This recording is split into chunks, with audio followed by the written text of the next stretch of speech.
Today, we're joined by Tony Bass. He is a 20 plus year veteran of the green industry who built and sold his landscaping business for a seven-figure profit, and the author of the EMyth for Landscape Contractors, a book that comes up more often than not when we are interviewing other hardscapers on the How to Hardscape podcast here. Tony, thank you so much for joining us here. Michael, thank you for having me. It's super excited about being with you today and to talk about the the EMyth Landscape Contractor, why most landscape companies don't work and what to do about it. So hopefully we'll get to focus in on the what to do about it today. And I think there's a lot of overlap between the hardscape contractor and the landscape contractor, but if we encounter any distinguishing differences here, we'll dive into that too. Absolutely. Tony, I have wanted you on the show for quite some time. So thank you so much for taking the time, first off and foremost. But let's set a little bit of context for our listeners as to who is Tony Bass. How did you get started in the industry? What brought you to writing the EMyth for Landscape Contractors? Start wherever you want and end wherever you want, and we'll take it from there. Well, I can tell you my journey in landscape contracting starts like a lot of folks, not knowing exactly what to do or how to do it. And although I went to University of Georgia and I got a degree in agricultural mechanization and learned about soils agronomy and turf grass and irrigation and agri engineering. I really got my butt kicked as a contractor in the early days, and I got the scars to prove it. And but along the way, I began to seek advice, counsel, and maybe sometimes even emotional support, right? Through books and through audio and through video and things that could help me specifically learn how to be a better contractor. And so I have a long list of mentors and guides that have helped me along the way, Mike. And I just, today, having gone through the process of starting a landscape contracting company from scratch, I grew it to, multi-million-dollar size. We had 3 locations. Yes, I sold it, exited a seven-figure payday for me and my family. When I was 41 years old, I retired. And so the story of the contracting company really was just the beginning of learning about business and learning about how an entrepreneur with a lot of energy, a little creativity, and a steadfast desire to get your butt out of bed and go do something to help people has led to a number of other businesses for me over the years. And eventually, one of my early teachers was Michael Gerber. His book, the original EMyth book, published in, believe it or not, 1986. And so a book that is now in its original form, now more than 40 years, it has sold millions and millions of copies. I just felt like in working with Michael Gerber that getting the message directly to landscape contractors about EMyth principles, about putting systems into a company so that the business owner doesn't have to do everything themselves, working 24 hours a day, 7 days a week. I thought it was a worthwhile mission for me and my purpose, which is to continually help elevate the lawn and landscape industry.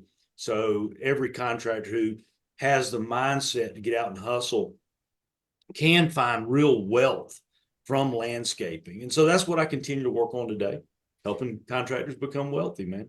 Yeah. And what was it like actually on the other end of the sale of your business?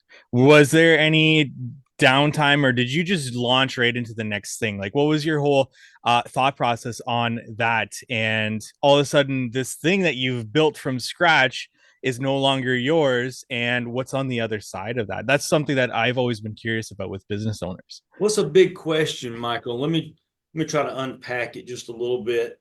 To start with, when I sold my company, it was a significant shock to my daily routine to not have, I had almost 100 employees at that point in time. I think I counted 83 on the day that I actually announced the sale of the company at the 3 locations.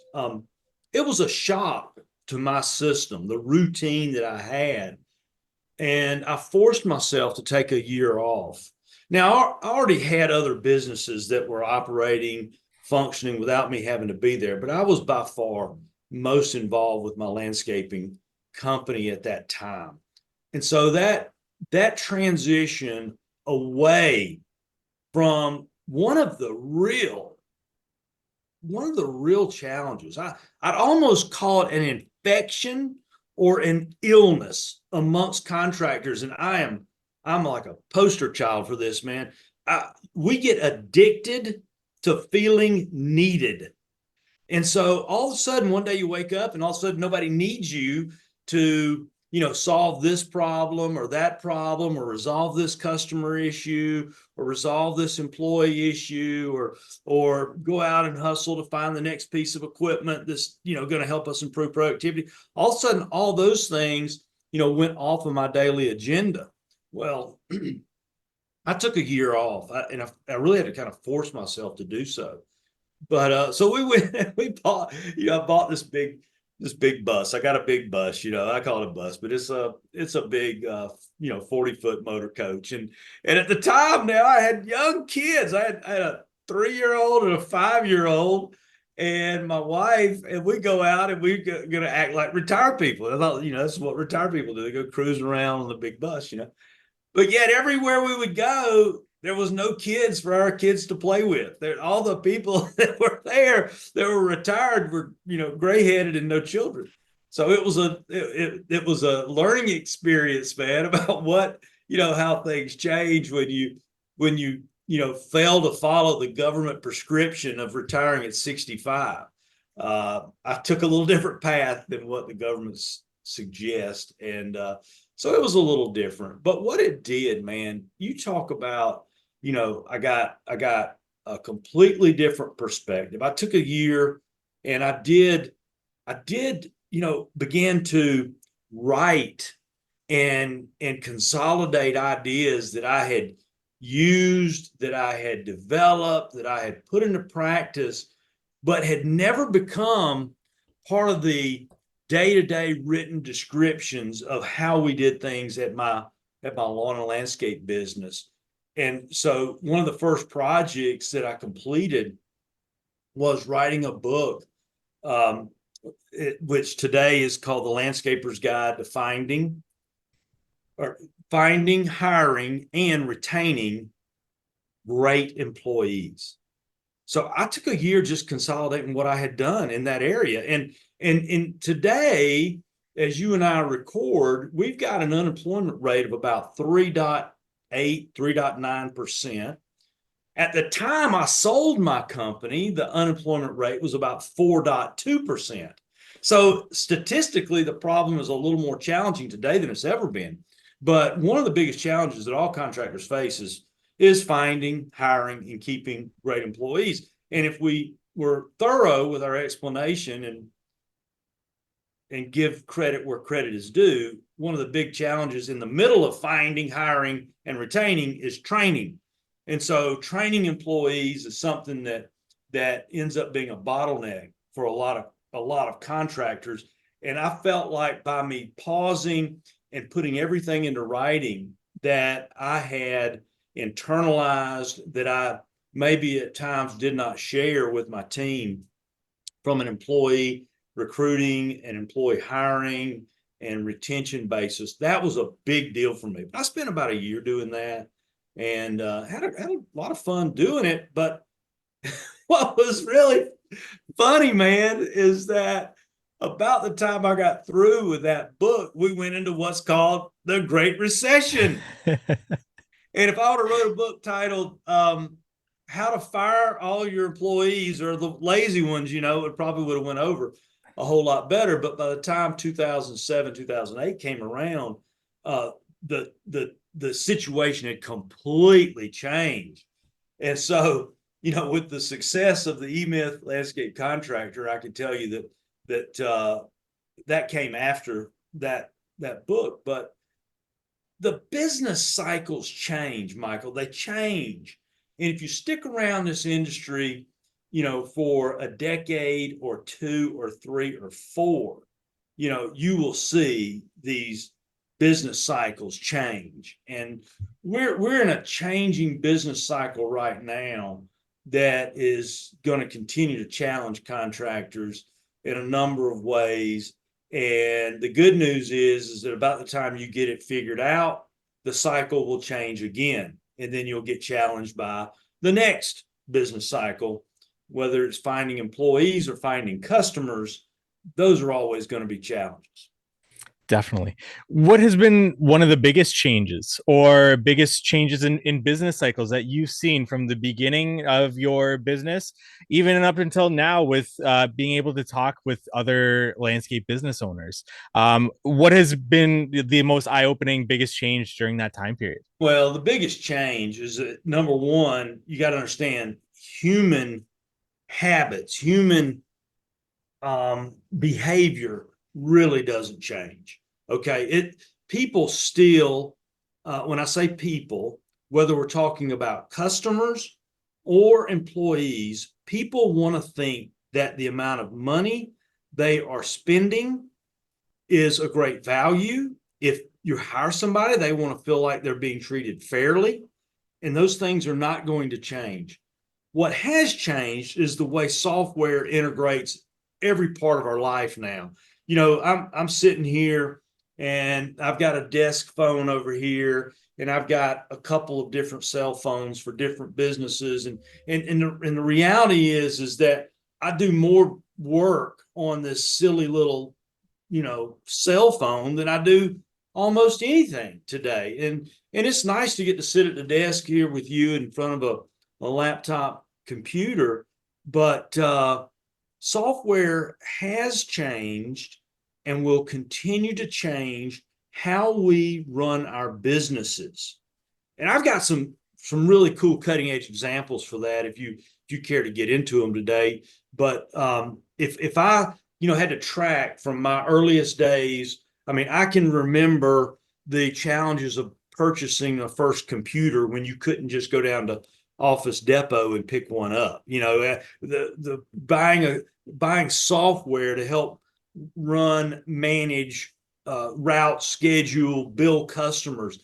That was not easy, and it took an integration of hardware and software that today is virtually seamless. There were real challenges there, but the good news is, even though was blessed to get to go to the University of Georgia. By the way, Georgia Bulldogs back-to-back national championship in the college football rankings.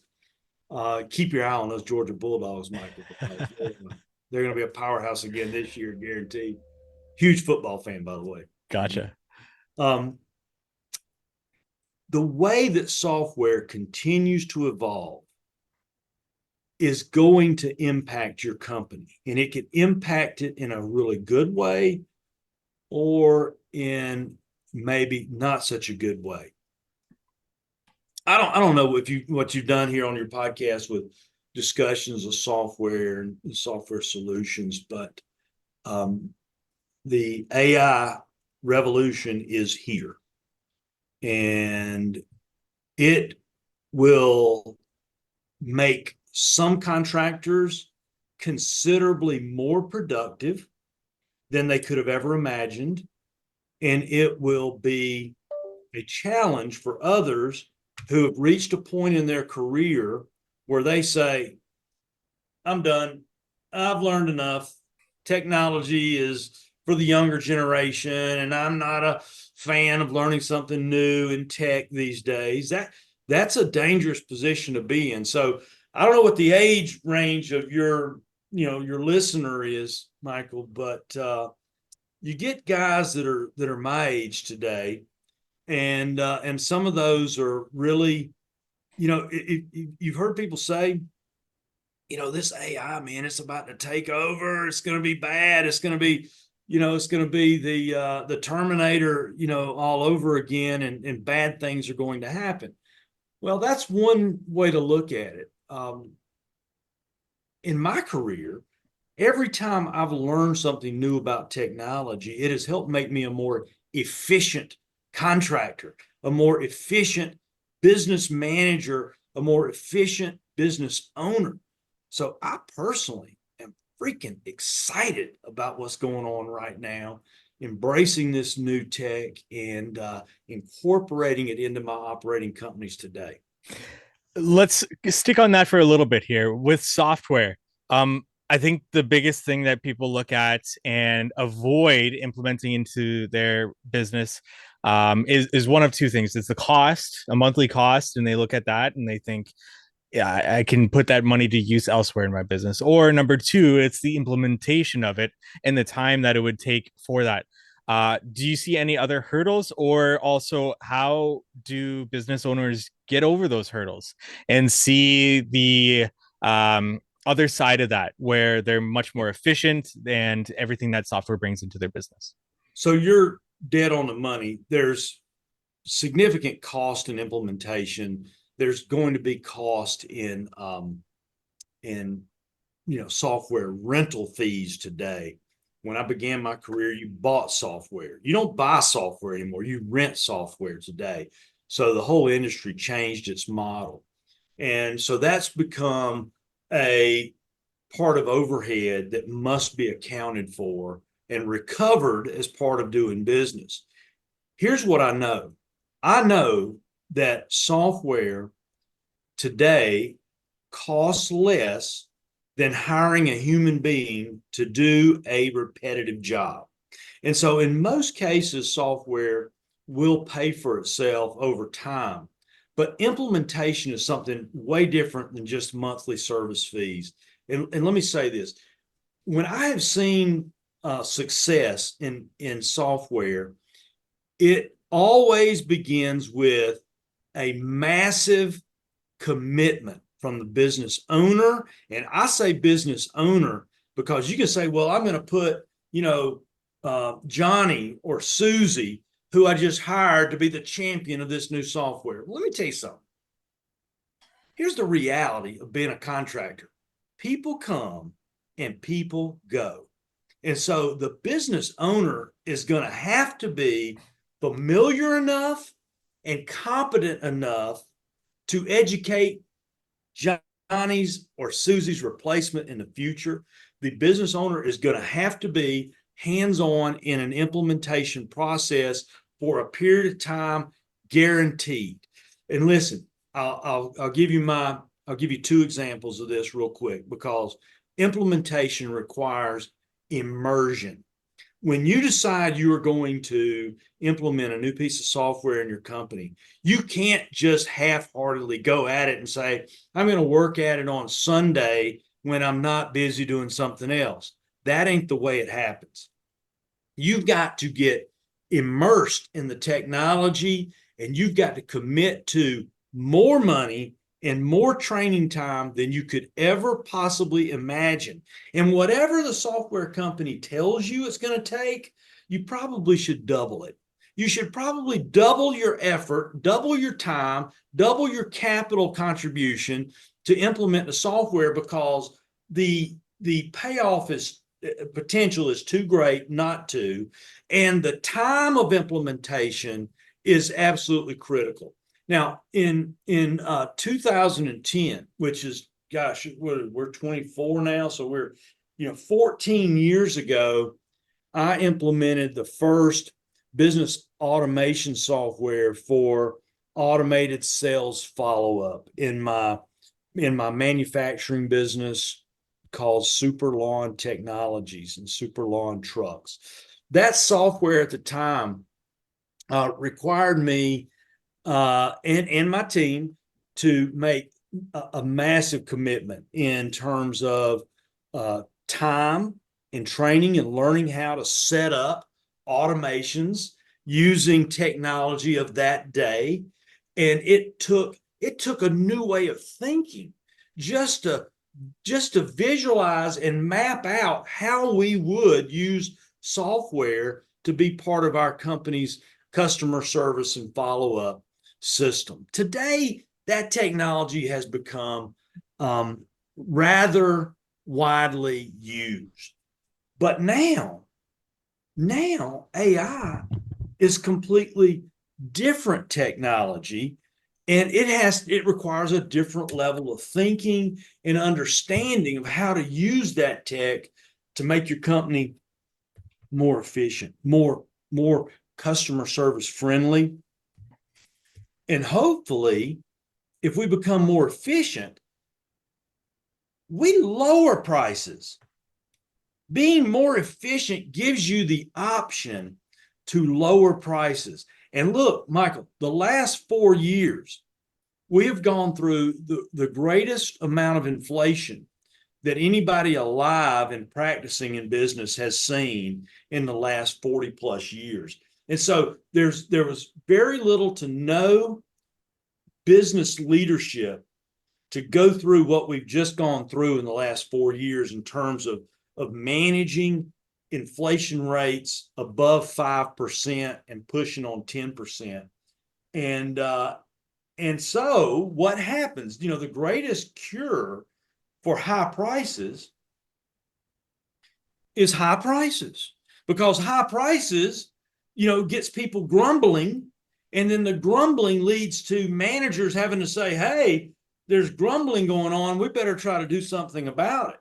And so that makes us pause, reflect on what we're doing, and then say, well, what might be out there that would allow us to lower our operating cost? Because if we can lower our operating cost, we end up with an advantage in the marketplace. And I don't care what you're selling or how you deliver it. Lowering your cost gives you some advantages in the marketplace. Definitely. Maybe one last question on this. I don't know. We'll see where it goes from here. But AI, how do you see that disrupting our industry? And I say that because it's fairly obvious how it's going to disrupt a, say, more white collar industry, technologies, offices, and so on. But what about in a more blue collar industry? How do you see it affecting that in the way that we operate our business? Well, it's already affected the way we operate our businesses from the blue collar side in a number of ways. If you work with a contractor who, is not using an app to identify plants today, is one example. You know what I mean? It's just, okay, if we got to go out and diagnose a turf grass problem, we're going to pull out a phone. We're going to probably take a picture. We're going to look up some information, and instantly be able to give customers correct information. Today, the white collar side has got to realize that they are not they're not locked in to a job when someone could perceive how to build a robot that answers every question that they answer a customer today, and answer it faster, and answer it 24 hours a day, 7 days a week, 365 days a year. And the bot probably will not ask for a raise. You with me? Yep. Okay, so I'll give you an example. We have I have a manufacturing business today called superlawntrucks.com. And one of the products that we manufacture at Super Lawn Trucks is a model of a truck. It's actually designed for hardscaping companies that we call the Super Contractor truck model. And so if you go over to supercontractortruck.com and you arrive at this website, shortly after you arrive at this website, Neil, we name our bots, and we give them a personality, and they don't have, they're not going to be a smart ass, or they're not going to be short tempered, but they're going to be polite and courteous. But Neil will answer any question that you have about the super contractor truck, the models that are available, the weight capacity, the body sizes, the engine options, the wheelbase options. It just goes on and on and on. the questions that Neil will answer with near perfect accuracy. And when Neil encounters a question that he's not comfortable answering, he politely says, I'm not trained to answer that question. Here's the phone number of our office, and here are the hours in which we operate. And so, that's an example. And here's the comparison I have for hardscape contractors. Do you have a website that is alive, or is it dead? And the alive website is going to do more than display static pictures and in our always favorite About Us page, which is the picture of the owner and the little story of when we started, and all that's useful and helpful information, but it doesn't answer the customer's question that they probably showed up with. How much does it cost to build a 20 by 20 backyard paver patio? How much does it cost to put in a retaining wall that's going to go clear across our property 120 foot, to give us a set of steps to get down to the lake or whatever else feature you might dream up? What does it cost for us to rip out the concrete of our concrete driveway and replace it with, paving stones? These are questions that people are going to ask. And these are questions that we tend to not answer on our websites today. Go to any contractor website you want to and ask it for a price for a simple 20 by 20 paver patio and see how many of them answer that question. See, do it. I challenge anybody right now. Find me that website. You're going to find a handful. You will find a handful, but it's a fraction of a fraction of a fraction of the percentage of hardscape contractors operating today, which means there's this huge opportunity for contractors to become more efficient in delivering information to their prospective customers. And all I'm describing is something we describe in the pages of the EMyth Landscape Contractor. The better you document your policies, plans, and procedures, the more likely it is you can build a company that'll work for you and not just because of you. And there's a difference, believe me. Tony, I could talk to you for hours on this subject, but I don't have 10 more hours of your time. So I'm going to redirect back into the EMyth, and I've got a list of questions here for you. So I'm sure we're going to run out of time before we run out of questions here. I wanted to ask you about this. You document 4 different kinds of money: income, profit, flow, and equity. And I want to focus in on that equity. You sold your company.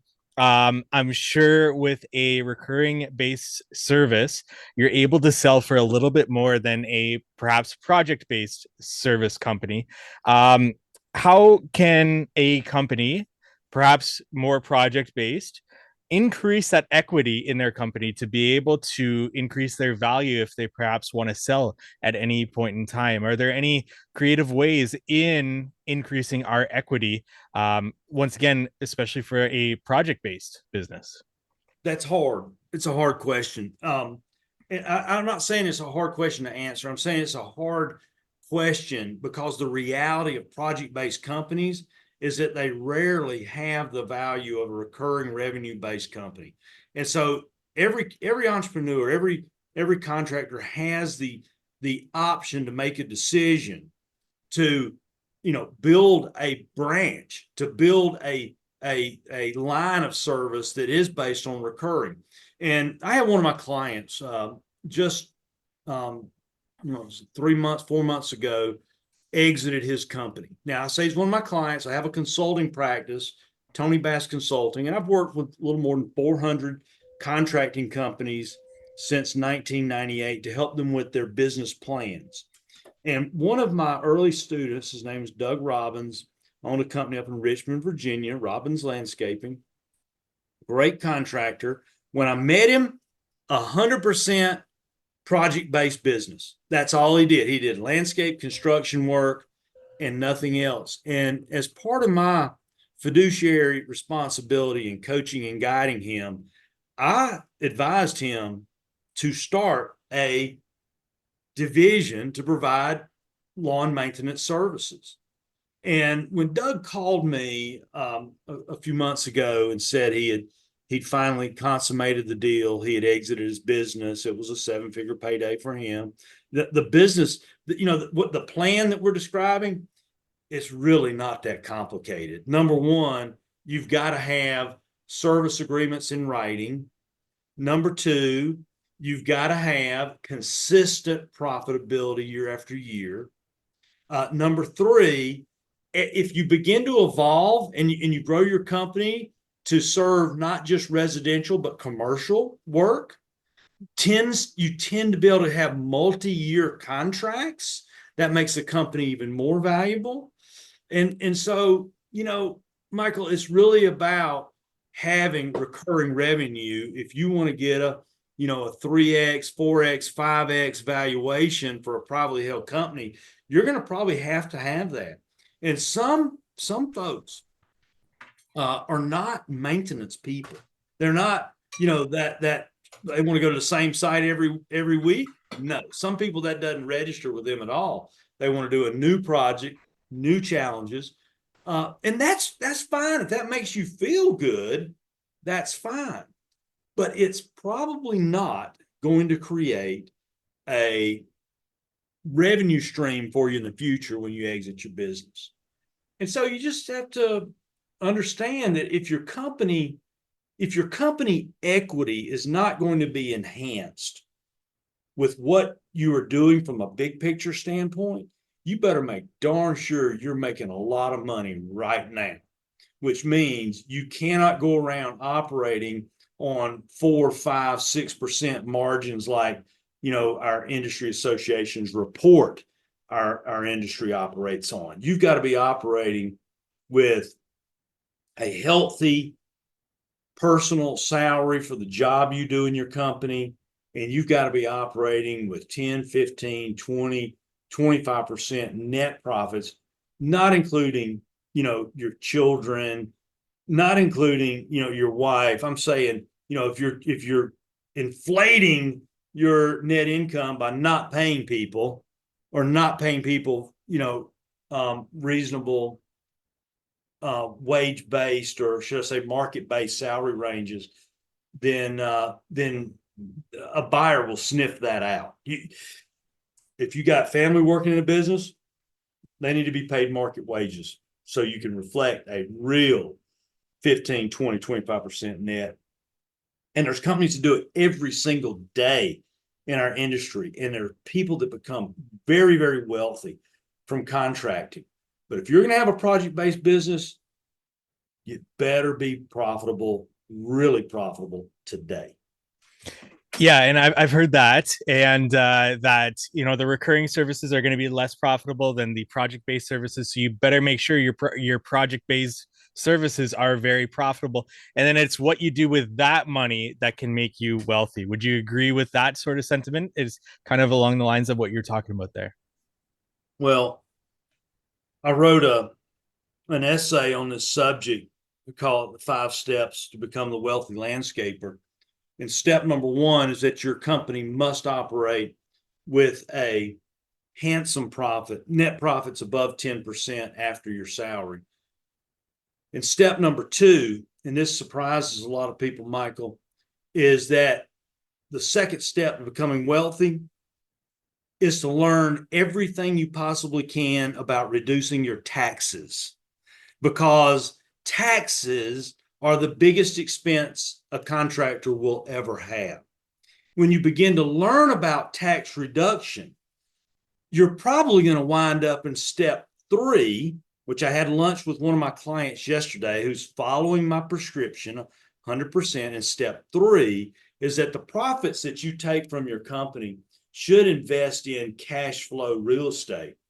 Positive cash flow real estate is another way for entrepreneurs to use their skill sets of being creative, problem solvers, putting together people and teams to make things happen. My wife and I began investing in real estate now more than 30 years ago. And that became our retirement program, Plan C. Plan C was our third backup plan. And it's turned out to be another, multi-million dollar strategy for us. But it took making money from the lawn service business and the landscaping jobs to be able to fund that. That's step three in the, in the 5-step formula. I don't know if we got time for the other two. Well, thank you for that. I will then get into creating a turnkey system. So let's talk about systems now and the systems that have helped your business. I've got this quote: the value of your equity is directly proportional to how well your company works. And how well your company works is directly proportional to the effectiveness of systems that you have into place, which your company depends on. And what are some of the systems that have really helped you or had helped you in your business to help scale that business? I'll give you one right off the top of my head. It doesn't matter if you're doing project-based service or if you're doing recurring revenue. Accounts receivable is a challenge. Okay, accounts receivable can be a pain in your rear end, or it can be a blessing because you do it well. So in our Super Lawn Toolkit coaching program that I operate today with contractors, one of the things we train on is how to minimize accounts receivable. Okay, because our industry today is operating with an accounts receivable of approximately 45 to 60 days of work. And so if you take, whatever your revenue is today, just for easy math, let's say you're doing 1.2 million a year, that would be 100,000 a month. Okay, so let's put this into perspective. 45 days of 100,000 a month is going to be somewhere like 150,000. Okay, if you're running 60 days, it's 200,000. So if you're carrying your customers for 45 to 60 days, then they have access, or they have used $100,000 to $200,000, $150,000 to $200,000 of your money to get their property beautified. Every single contractor can improve cash flow with just a handful of strategies. Number one, you must, and I mean must, always ask for and get deposits on jobs before they start. Now, I have some clients who ask for as much as 50% up front. That's a little strong in my book. In my company, we always ask for 10 or 20%. So we just want to get a customer committed to us so they don't say yes and then go out and shop with someone else. Okay, so deposits, number one. If you have recurring revenue jobs, bill in advance of the service instead of after providing the service. A lawn service contractor who provides services for 30 days and then sends out a bill is destined to have an accounts receivable problem as they grow. And so when you start on day one servicing a new account, bill them immediately and get the first 30 days in your checking account and work from there. Next is you've got to ask for and manage vendors to give you credit lines. Your hardscape supplier, green goods supplier, irrigation parts supplier, fertilizer supplier, the hardware store, the fuel station that you buy fuel at, the vendors that you'll secure funding for equipment. Use credit to make sure that you're not stressing your company out. I see a lot of contractors, Michael, in our industry will say things like, well, if I just buy this, this used equipment, it's going to cost less than the new equipment. Therefore, my costs are lower. And that is just inaccurate information. The only reason a used piece of equipment costs less than a new piece of equipment is because some portion of its useful life has already been taken. And so there's a little bit lower capital cost, but when you compare the two initial purchase prices, but it's not going to last as long. And here's where it really kicks contractors in the butt from a cash flow perspective. You go out, you buy the used truck, and then 60 days later, a transmission goes out. And you know what happens? You can't finance a used transmission replacement. You got to pull that $5, $6, $8, $10,000 out of your cash to get the truck restored. Whereas the company that goes out and buys something new and finances it has a warranty on their equipment, and so they minimize downtime, which makes a big impact ultimately on a company's cash flow, regardless of the service line. And this would be the next thing that you really got to think about, man, is sometimes I run into contractors that are equipment junkies. That's right. They're junkies, man. They got to have more equipment, more equipment, more equipment. And so we developed something a number of years ago after working with, these hundreds of contractors. I call it the 200-hour rule.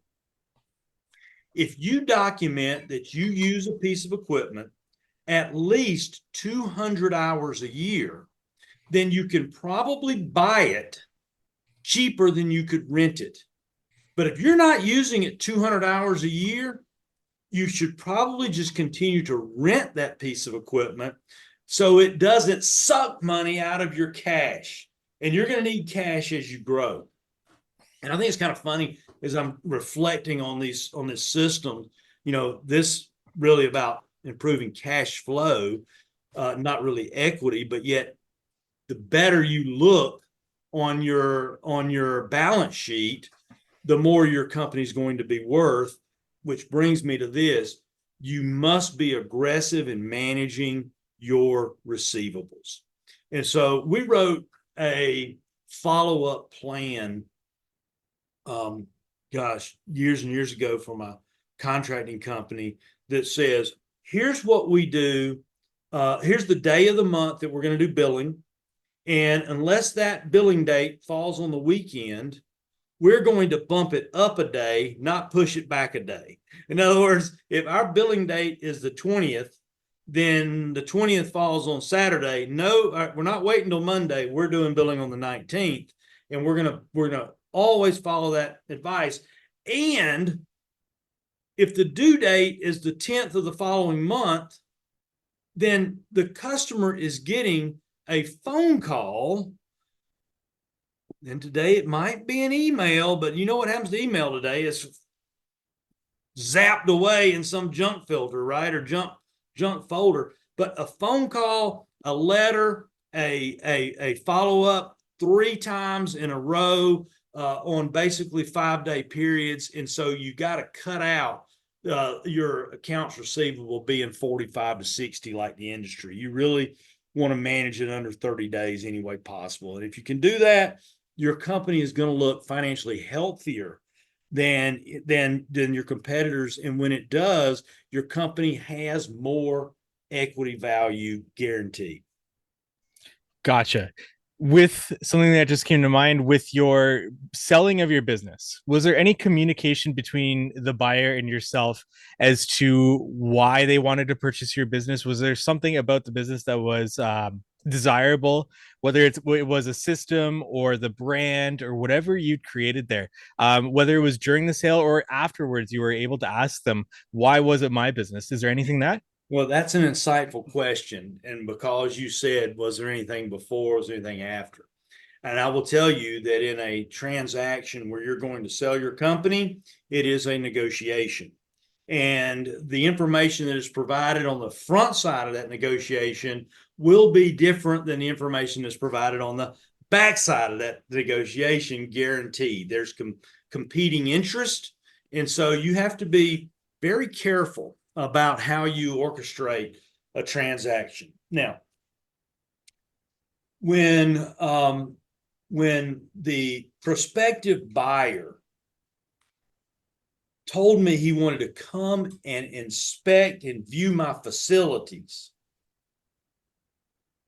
I thought he wanted to look at my office and my equipment and the computers and the desk and the chairs.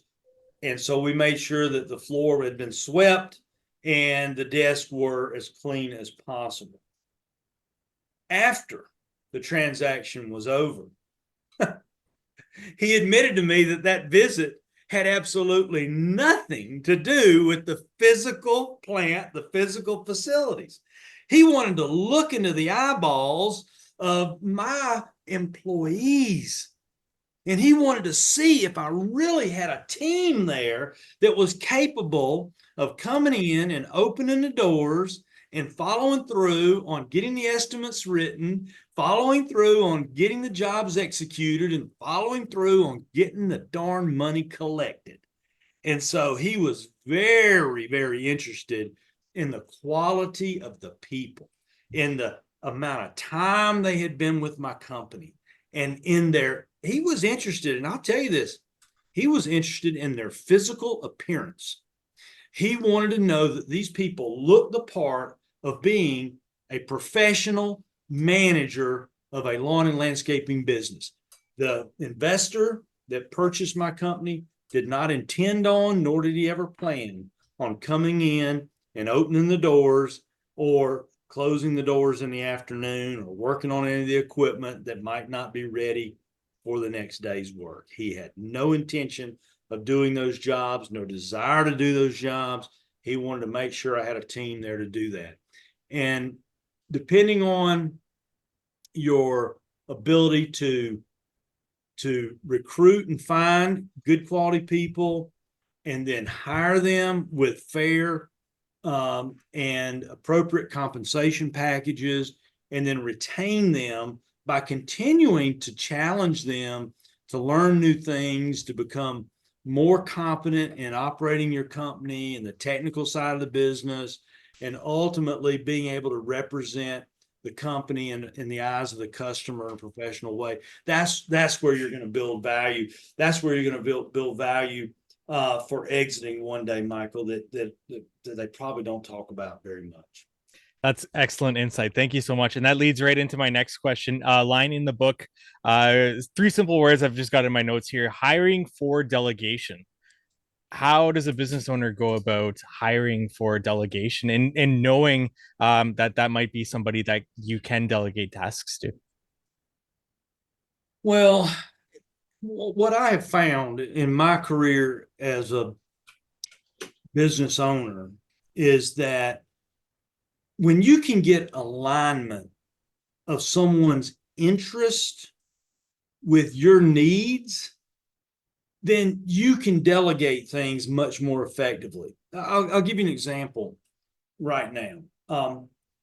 We have today in my company, and I just reflecting on it last night. I play racquetball about 3 days a week, and I absolutely love the sport. And it's a sport for old guys. Don't see a lot of young guys doing it, but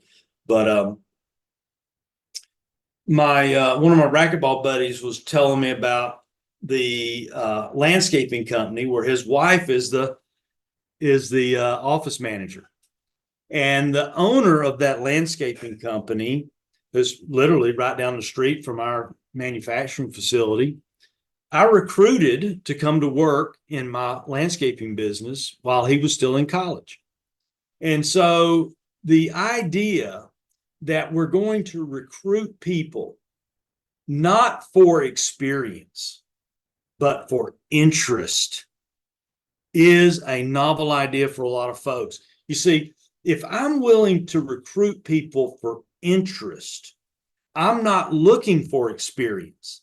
And when I'm not looking for experience, guess what? I don't have to pay as much as the guy down the road who's always advertising for experience. So if I hire, in this case, I'll use the name Sammy. It's not Sammy, but if I said, I'm going to go down here and I'm going to find somebody who's interested in becoming a professional landscaper, and then I create an environment that they feel safe at, that they feel like they can contribute to, then I can hire Sammy to give him that opportunity, and I'll pay him less than what I'll pay somebody who has the experience. So when I say I'm hiring to delegate, I'm hiring with the intention of training someone. On day one, we're going to begin the orientation. And by the time they leave on day one, they are going to understand how our company operates and something about the tasks they're going to be doing. They still aren't going to be experts at it on day one, but we're going to do everything we can to get them excited about the journey of what they're going to go through. And so we have a successful recruiting internship program here in my manufacturing business. We intentionally seek out and hire high school age and college age kids every single position in our company. As a matter of fact, when I wrap up here with you today, we have a job fair event here at our facility for these kids that are either still enrolled in high school or have just graduated from high school, who are looking for jobs where they get to use their hands, because that's the kind of jobs we have available in the manufacturing business that we're advertising for. And it's the exact same, every time I advise a client in the landscaping business, you got to have an internship program. You got to have a way to get some young, energetic people to come into your company and begin the process of learning. When you started your company, the amount of interest that you had in learning something new to make you better at what you're doing in Hardscape, that excitement has to happen with your new people. And so when I think about delegation, it's the secret, man. The more people I can leverage or delegate to, the more we're going to grow. And I hope that's what you're looking for. I don't know if that's what you're looking for or not.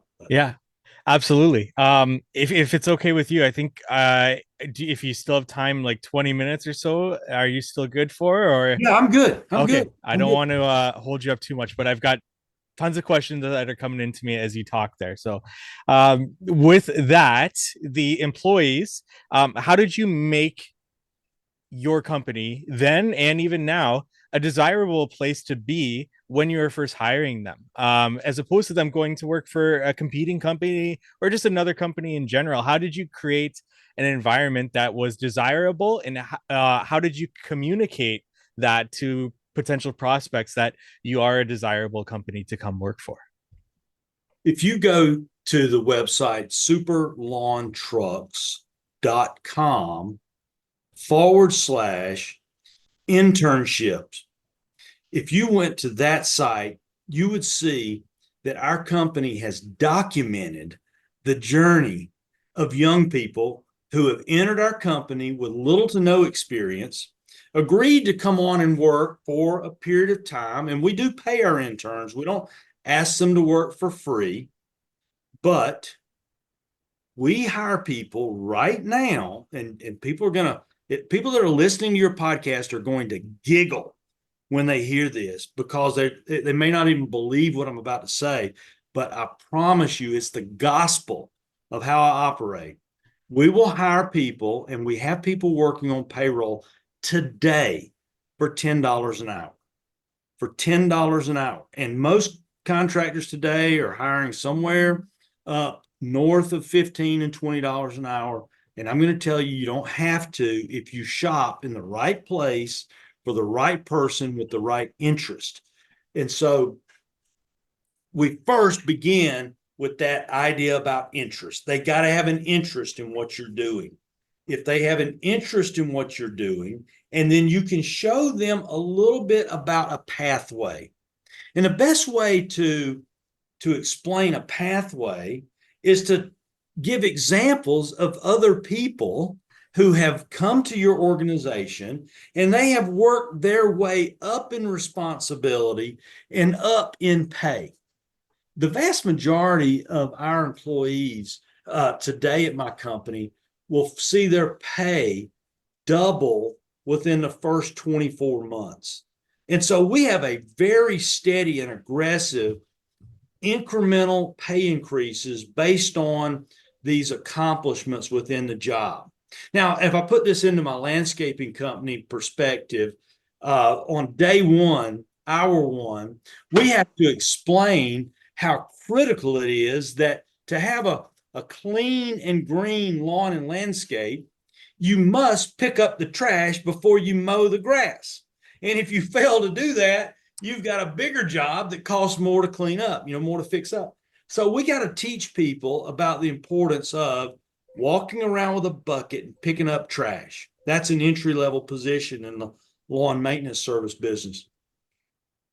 But within 30 days, someone better have mastered the art of using the bucket and picking up the trash, because if they have, they're going to be able to step up to using power tools, weed eaters and trimmers and blowers. And when they master the power tools, they're going to get an increase in pay. When they master they could punch in and punch out with the company systems on a daily basis. If they, are responsible for any paperwork, they turn the paperwork in promptly. We have to teach behavior. If we can teach behavior in the earliest days of employment and increase people's wages quickly, 30 days, 60 days, 90 days, 120 days, 180 days.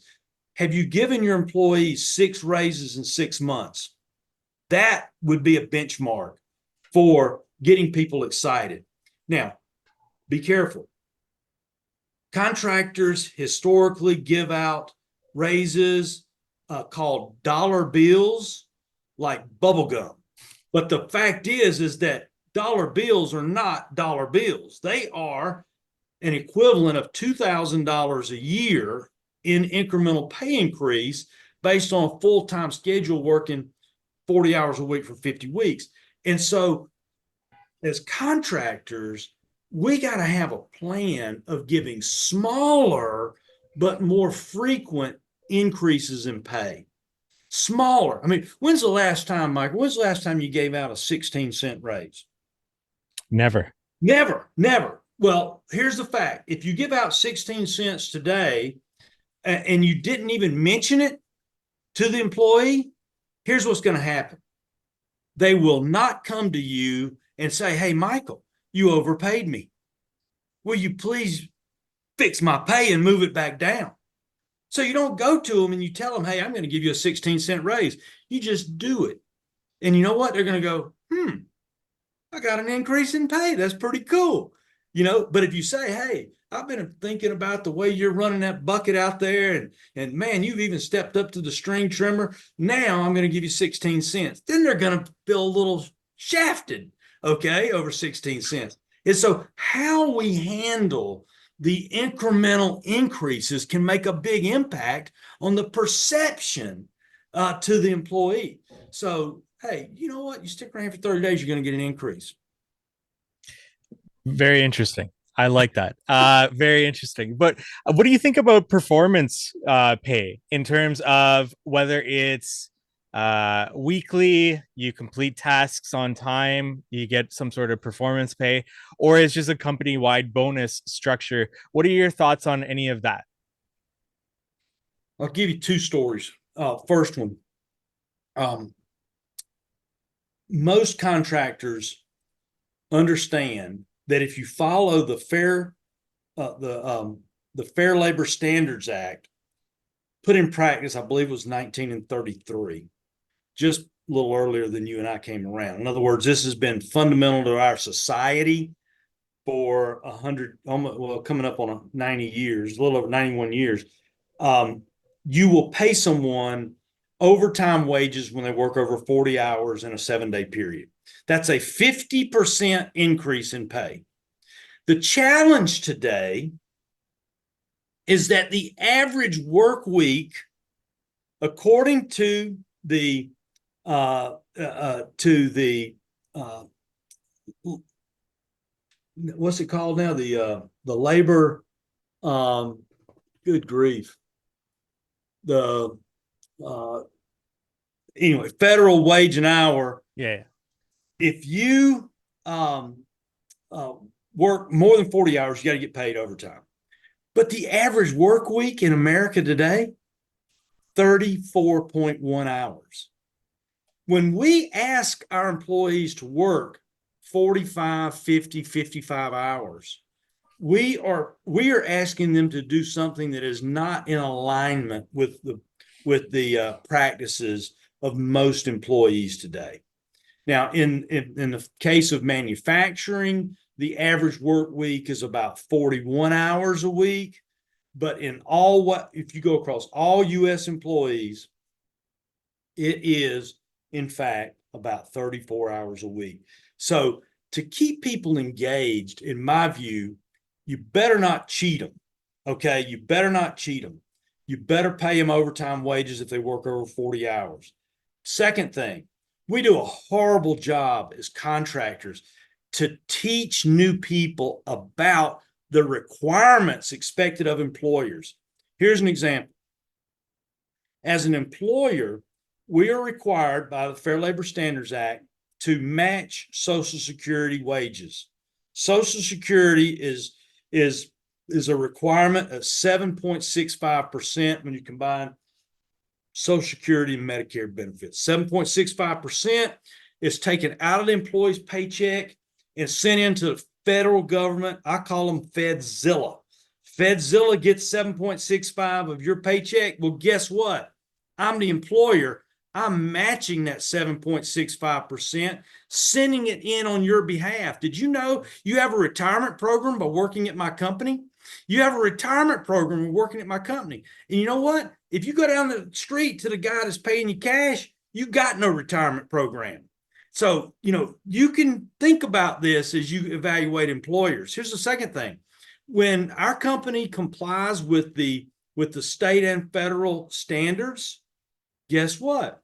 On your behalf, not a red cent out of your check, we contribute to the federal unemployment tax, which is called FUTA, and we contribute to the state unemployment tax for the state that you're working in.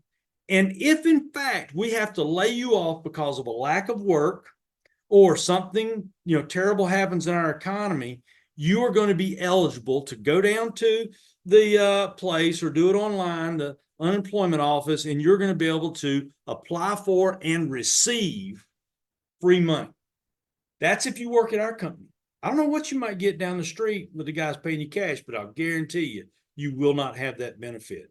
Here's the next thing. Stick with me for a little bit. You know why? Because if you will, you are going to become eligible for our company's retirement program. Now, you'll have to be here for a year to get this, but with a year with the company, we're going to match dollar for dollar up to 3% of your gross wages. That means if you make $40,000 here, we're going to give you 3% or $1,200 free money put into your retirement program. Now, here's the best news of all. In order for me to give you that $1,200, you need to make a commitment to put in $1,200. But if you put in $1,200 and I put in $1,200, that's $2,400. Now, while you're here thinking about this position, I want to give you this article which explains exactly how you become a millionaire while working here at this company by having a steady contribution of just $2,000 a year. And I have an article that I give out to all my employees. It's called Rich Man, Poor Man. Not Rich Dad, Poor Dad, not Robert Kiyosaki, but Rich Man, Poor Man. And it explains the power of compounding and how it's each person's responsibility to save part of their wages and put it into a retirement program. And so, what it boils down to, and yes, we've got, the holidays, which they get paid for. And yes, we've got vacation, which is steadily increasing the longer someone stays in our company. And I always like to point out, and you see Manny back here. Manny gets a month off each year while working here. Now he's had to stay here for 20 years to get that month off, but we pay him to go play with his kids a month each year. Plus, he gets another week for holidays. So, you know what? It's a pretty good deal here. 5 weeks off is what Manny gets. So I like to use Manny as the example, but then there's other people, with different benefits programs. So you need to have a benefits program, Michael, is what I'm trying to say, because there are companies that have wonderful benefits programs. We don't have the best. We don't have the best in the world. But what I'm going to do, and what every hardscape contractor needs to do, is recognize that they are in the sales job. You must sell the opportunity to work in your business as a good, healthy place to work that's going to treat them with respect, listen to them when they have ideas or concerns, and always feel like they're being treated fairly. And I'll tell you this, when somebody's going to quit and move on, they come to you and they say, hey, Michael, I've been thinking about this pay I get around here, and I'm thinking I need a little more. I need a little more. And, when they decide that they need more money, if they can't get it from you, you kind of force them to go out and get it from somewhere else.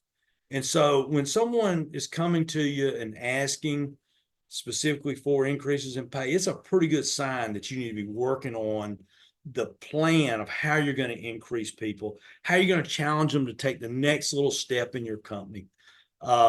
Here's another example. We have some wonderful technical certification programs in our industry. ICPI, has a certified paver installer. They got certified segmental, retaining wall certification. When someone has the mental capacity and the energy to go and get certified, the day they receive that certificate is the day they need an increase in pay, because you got to recognize them and put them on a pedestal as a good example of what you want out of your team. And so, when I write a job offer to someone, we go ahead and write the job offer to say, and you are eligible to receive up to, and I'd never call it $1. It's $2,000 in increases in pay if you achieve certification A. You're eligible for another $2,000 with certification B, another $2,000 with certification C, another $2,000 with certification D, and so on with E. And give them at least 5 different technical certifications that they can receive.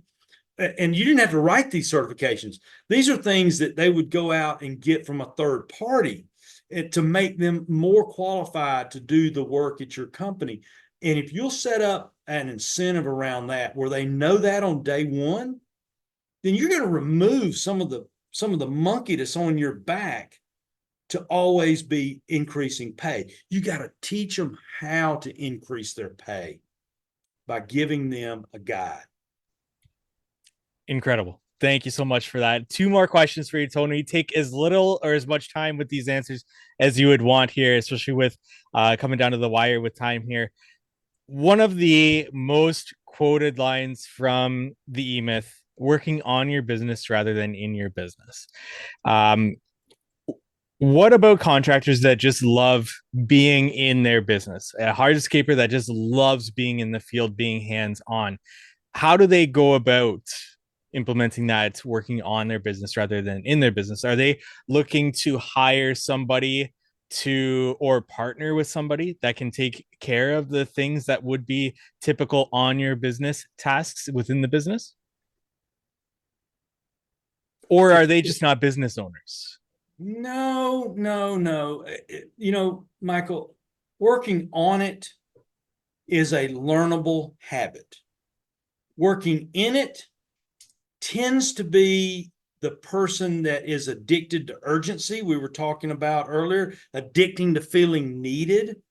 Working in it gives you extraordinary emotional satisfaction when you can look back at a project, man, that you pulled out of the ground. You had this idea. You shared it with a customer. They said yes. You agreed to do it for this amount of money. That is an exciting adrenaline rush to see it come to fruition. And I'll never forget, there was a time I had a contractor come to work with me in my office a few years back, and we were working on a landscape construction project with one of our crews at the time. We were operating like 30 crews, and this one crew was working at this home that was owned by Major League Baseball pitcher. I mean, he was a mega wealthy guy. This was a 12,000 square foot home. The landscape contract was $150,000-$200,000. It was a big job, right? It was an exciting job. And we were sitting in my office and we were working on his budget and his financial plans. And I had one of my managers come in and say, "Hey, Tony, we're working on this special project, and we've got a little issue, and I want to get your feedback on it." And my client overheard the conversation. He's like, "You got a $150,000 job going on. You're not on the job. You're not out there." I'm like, "No, that's not my role here today." He said, "There's no way I could not be there if this was my company." I said, "Look, this is a learnable process. And the learnable process is that you've got to have on your schedule, on your calendar, a time where you work on it as opposed to the time you're working in it.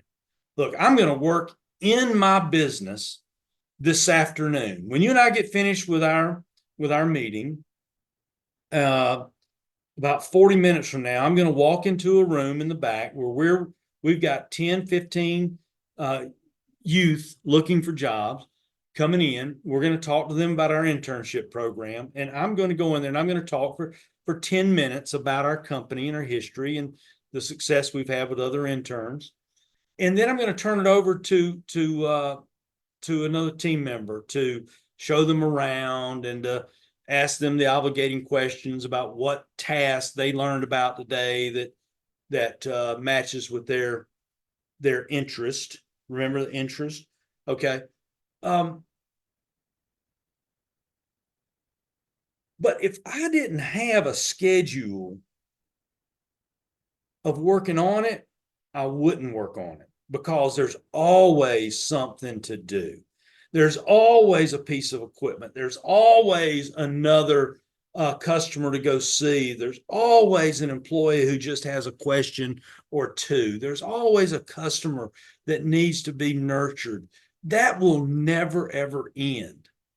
Your ability to pencil out or to document digitally the time that you're going to work on it is where it all starts. When I wrote the EMyth, I had to change my habits a bit. And I had to set my clock earlier. And I had to get up and get in the chair and get in front of the keyboard and begin to pound out these ideas of the story that is the EMyth Landscape Contractor. And my habit at the time was to rise at 6 a.m. and to report to work by 7 or 7:15 a.m. Well, I changed it, and my habit went from rising at 6 to getting up at 5, and me intentionally not going in until 9 or 9:30. So I could get in front of the keyboard and pound out somewhere around 3 hours of what I would consider a working on it idea. And so today, and Michael, I think you might have replied to one of the emails that I recently sent out because you said, "Hey, you got some neat ideas here," or something along those lines. But if you have ever, gotten on my Wealthy Landscaper newsletter list, you'll see a newsletter come in every Saturday morning without fail, 6 a.m. sharp. And you won't get a big sales presentation. You're going to get a healthy dose of business advice and stories of contractors that are having success. Okay. That is a work on it idea. No one, there's not a single client that's going to call me up and say, hey, Tony, it's 3 o'clock on Friday. Do you have your wealthy newsletter ready to go out at 6 a.m. Saturday morning? There's not a single vendor that's going to call me up and say, Tony, by the way, Saturday morning's coming quick. Are you going to get your butt up and get this done? Not a single employee is going to ask me to hold me accountable for that. I have to do it myself. And so you, the business owner, is the only person that can hold you accountable for working on it more and in it just a little bit less.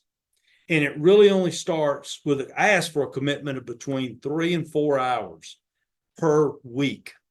If you can pencil out 3 to 4 hours per week to work on it, eventually you'll be able to work in it less and less. But you got to make that personal commitment, Michael. That's it. Makes a lot of sense. And my final question for you, and I have to ask it because I ask it to every business owner that's been on the show. Tony, what is one thing you know now that you wish you knew from the very beginning? And take this wherever you want it, personal, business related, from the time you started your lawn care business, landscaping business, or to the time where you started your other businesses, however you want to answer it. But what is one thing you know now that you wish you knew from the very beginning? Well, I wish I would have understood and known early in my career just how easy it is to raise prices. I wish I would have not been fearful about raising prices in the early days of my company, because the early days when I was out there working in it a whole lot more than I was working on it, it was a struggle. Many cases, I didn't have the experience to do production rate based estimating in the early days. So I was basing pricing on more what I heard on the street, what I heard the competitors, were charging, or what I read in a magazine about what somebody was charging, or what I had heard on a podcast, what somebody was charging. And what is just so funny is that today, when I'm working with my clients, and these are owners of contracting companies, and we go through a budgeting process and we discover the hourly rate they've got to have if they're going to sell, 20,000 hours of labor next year. Most are fearful to raise their prices, but invariably raising their prices almost never results in lost business. Almost never. And the business that is lost, guess what? It was the customers that were the biggest pain in the rear end. It was the customers that were paying you the least to start with. And so, the pricing right. I say you got to price right for your company so the work is profitable, but simultaneously, you must price right for the customer so they will hire you. You can't recover a nickel of overhead if the customer doesn't hire you. And so we got to learn to talk about money early on in the relationship. We got to be able to explain how cost impact the overall cost of a job. And we got to be able to talk about money with suggestive selling and discover budgets. And here's what I know. If you ask somebody, hey, what's your budget for this project? They're going to tell you, well, we're not real sure. That's why we called you. But yet they have some number that they could get comfortable with. And we got to figure that number out. And so what I learned this, it took me a few years to figure it out, Michael, but I'll share it with you because it's just dripping pure gold in value. Okay. We discovered when we looked at our portfolio of clients that we had these really good ones. We had these $100,000 plus jobs that we would do each year, but yet there was only a handful of them. And I got to thinking one time, I said, man, wow, if we needed to do $2 million and we did only $100,000 jobs, we'd only need 20 customers. If we only had 20 customers, how simple would life be? 20 projects, 20 plans, 20 contracts, 20 phone calls, I mean, it would just, life would be easy. So we came up with this strategy. Intentionally, we asked the question in which we already know the answer. Mr. Jones, have you established a budget for this project? If so, what is it? And Mr. Jones every time would say, well, we don't know what it's going to cost. That's why we're calling you. And then we had just the absolute perfect comeback. Well, Mr. Jones, we do projects of all sizes here at our company. I'd like to know if you plan on investing more than $100,000 on this job. And then do exactly what I just done right there. Shut up. Don't say anything else. Don't justify, don't tell stories. Just ask the question. Do you plan on investing more than $100,000 on this job? And here's what you're going to get most of the time after you shut up. $100,000? Are you crazy? What do you think I am over here, man?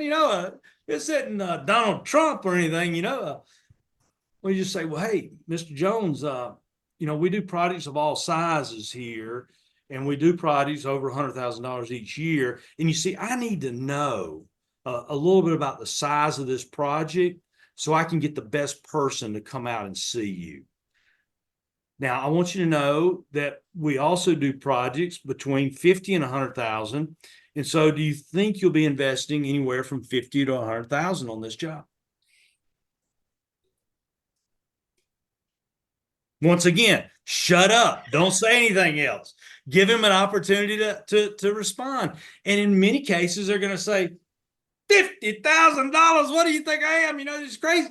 But you know what happens?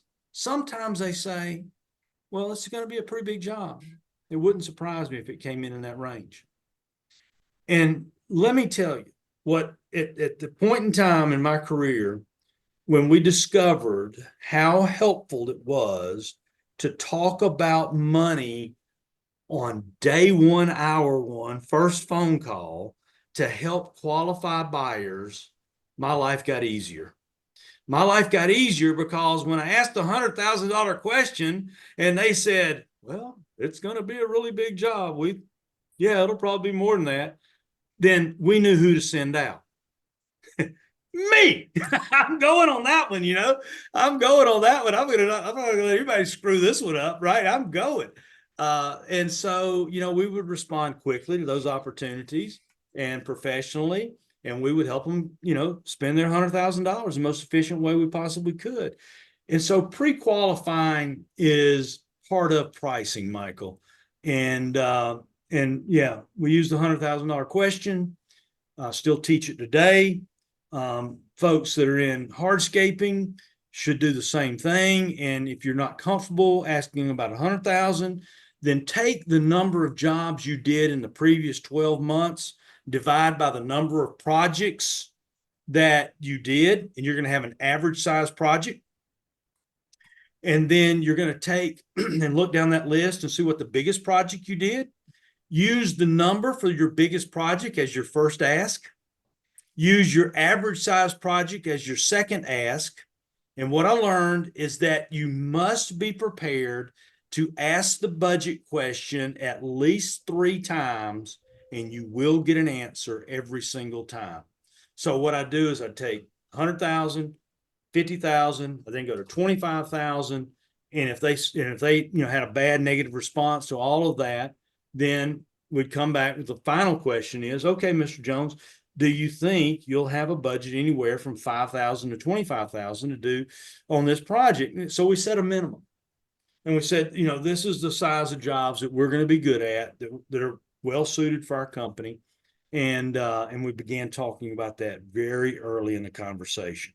I wish I would have known that earlier. I don't know that I had the confidence and the technical expertise to do that early in my career, but I will tell you things began to change.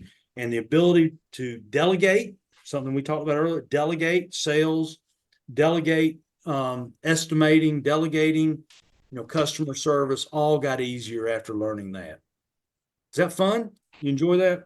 That's excellent. Tony, you've been more than generous with your time. Thank you so much for bearing with my questions. I still have about a million questions for you. So if you'd ever want to come back on the show, I'd love to have you back on as a guest. But for now, where can our audience go find out more about you? Anything that you want to send them their way? EMyth for Landscape Contractors. I highly, highly recommend if you haven't already read it. But the EMyth Landscape Contractor, why most landscape companies don't work and what to do about it, is a great way for you and I to begin working together offline, home study. And when the time is right, then you either look me up through Tony Bass Consulting, Tony Bass Consulting, or through my manufacturing business, superlawntrucks.com, or remember that supercontractortruck.com. We actually manage today about 10 different websites for products and services that my company offers. But for hardscape contractors, you really should take a look at that supercontractortruck.com website. And for those of you who are interested in how AI might change the way you function in your company, go there today and you can get a dose of customer interaction with Neil, our online customer service agent. And if you're interested in learning more about hiring, more about the people side of the business, the latest book is called The Landscaper's Guide to Finding, Hiring, and Keeping Great Employees. And you can find access to that book through our website, superlawntoolkit.com. superlawntoolkit.com. Links to all those will be in the show notes. You'll be able to find those nice and easy. Tony, thank you so much here. My pleasure, Michael. Hey, keep hardscaping, man. Keep educating. Everybody appreciates that about you, okay? And likewise, I've learned a lot from the EMyth, so thank you so much.